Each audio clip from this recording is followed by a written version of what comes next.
Tu zināji, ka Mārupē ir labākie jaunieši? Mums Mārupas jauniešiem patīk svinēt svētkus, bet kas gan tie būtu par svētkiem, ja tos rīkotu citi, nevis mēs paši? Mēs ne tikai esam svētku dalībnieki un sportojam sporta dienās, dziedam, dejojam vai muzicējam, glaznojam vai dekorējam, bet arī paši piedalāmies svētku tapšanā un to veidošanā.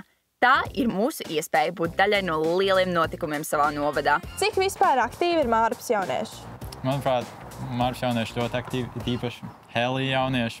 Un katrā Mārupas novada rīkotajā pasākumā tu sastaps jaunieti, kurš ir ieinteresēts tiešām šajā pasākumā, šajos svētkos. Es 3 gadus esmu piedalījusies Helijas dzimšanas dienas plānošanā.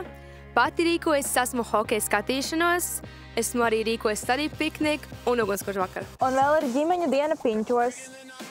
Noteikti arī lieldienu pasākums, lieldienu orientēšanās Mārupē, visādas talkas arī un koncerti. Arī Jaunmārupē bija zaļumballe.